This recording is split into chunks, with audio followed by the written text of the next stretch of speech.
Hi guys, welcome to Office Blokes React. I'm Office Bloke Dave. I'm Office Bloke Mike. I'm Office Bloke Daz. Together with the Office Blokes.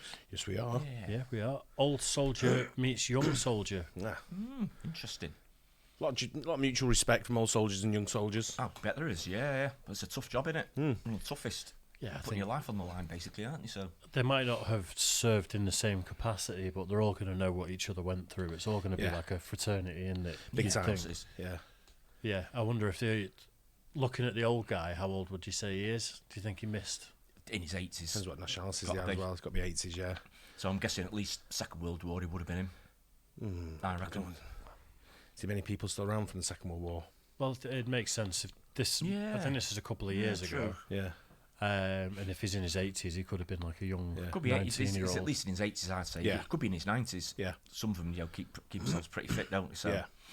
I was out with two squaddies the other day, and some of the stories they tell, it's fucking crazy. Yeah. They're both in. One did like a tour of like Bosnia, and all that kind of stuff, and then did the Iraq and Afghanistan. Yeah. And the other one was just Iraq and Afghanistan. But some of the stuff they tell, two brothers, fucking yeah, it's a wild time. I bet it was, yeah, but it's grim. You think about back in this old fella's day, there was probably no speak of mental health or PTSD or anything. No.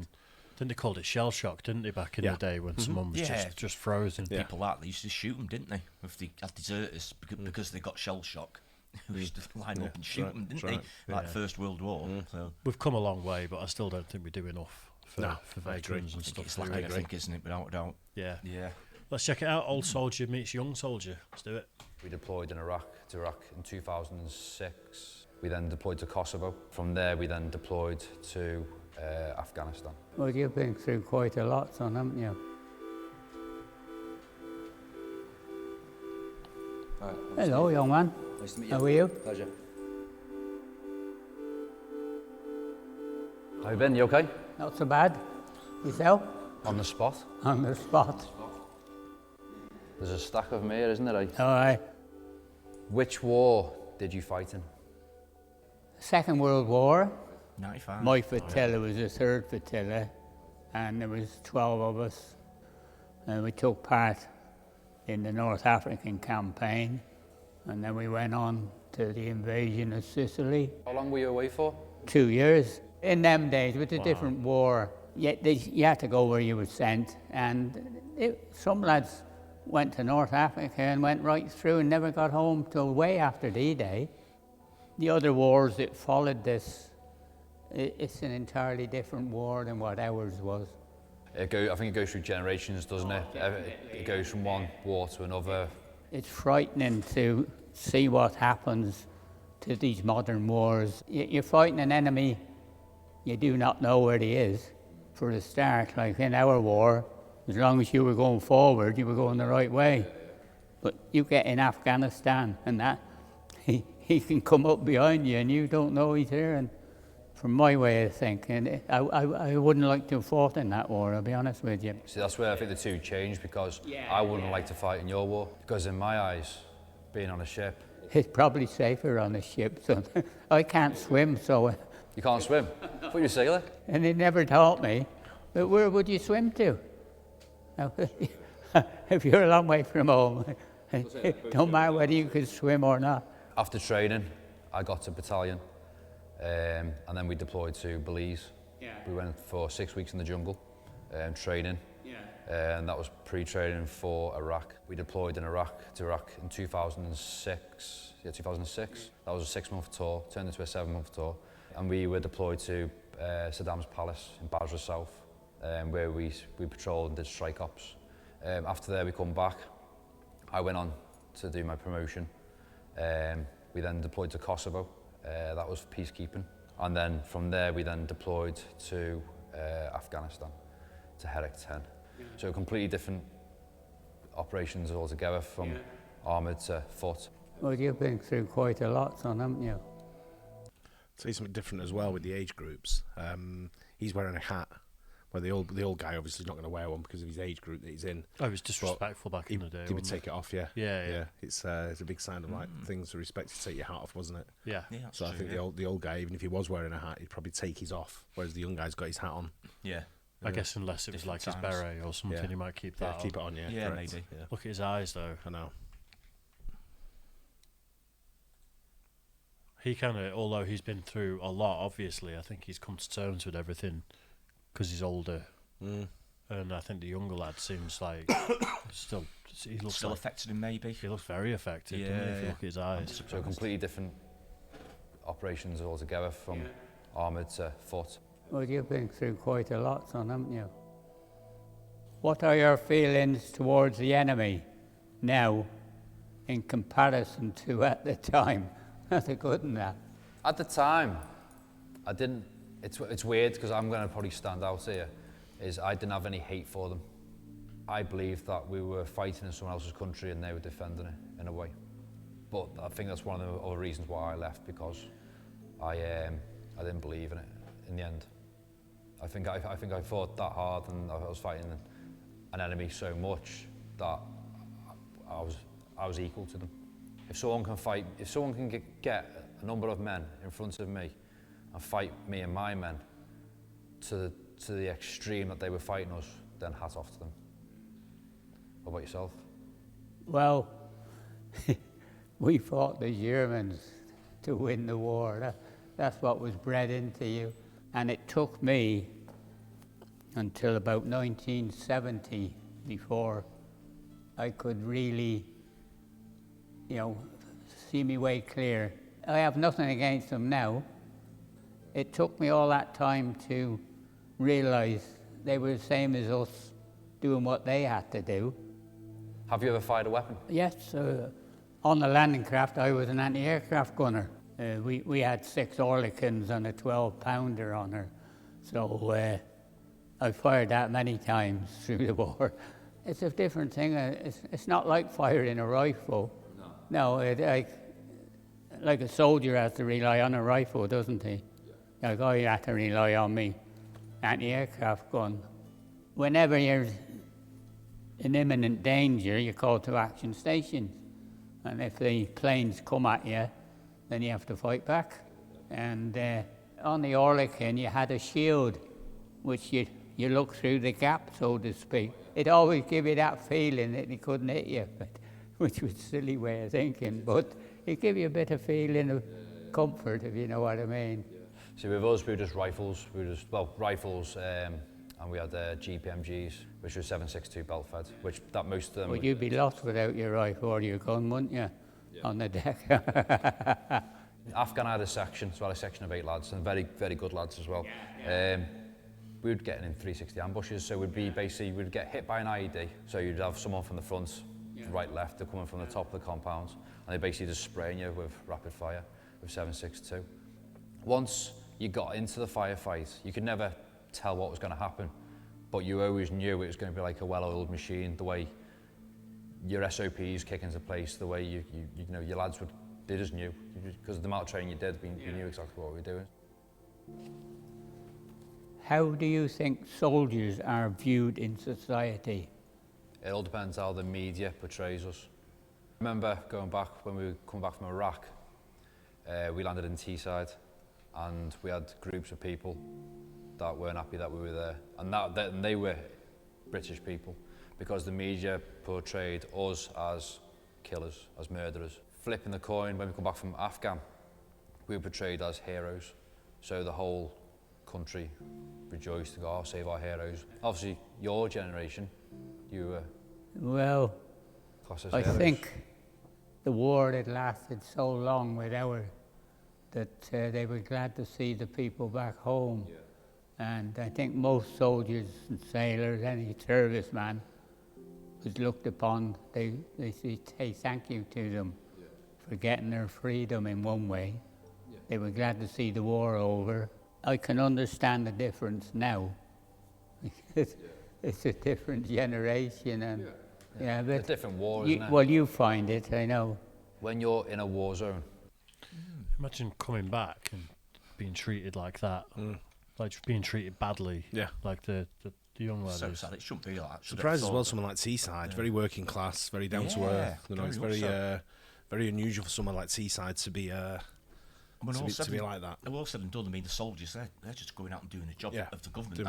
They're not saying, oh, I'm not sure if I agree with that or not. They're following orders. They're doing what they're told.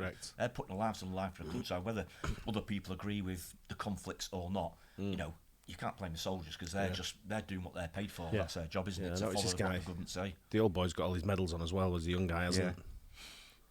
He's not got any of his medals on, has he? Yeah, he's probably quite decorated as well if he's done a few tours. I guess he's done Iraq, Afghanistan and stuff like that. Kosovo. He said that he left because he just didn't believe in it though, and it might be he doesn't want to wear his medals. He's not proud of the. Could be. Could be. Good point. Try to put it behind him, type thing. Yeah. He looks very affected though. It looks like he's on the verge of tears when he's talking about it. Yeah. That's because he's a scouser. I think he'd be a soldier. Yeah, but it's a different war, isn't it? Well, you find it, I know. When you're in a war zone, and as you know, you've got that constant stress above your head of what's next, and you're constantly on high alert, and you're constantly irate. It only takes one person to look at you, and you're ready to fight straight away. Hence why when soldiers come back home, someone looks at you the wrong way, you're already in fight mode. It's been 12 years, I'm still in fight mode now. I don't think I'll ever change that. If you're fighting a war, it's them or us, so to speak. And that's my way of thinking. And so let it be. That's it. But when I was out there, it was my lads. My lads are coming home, no matter what. I don't care who you are. My lads are coming home. Have you ever lost a member of your company?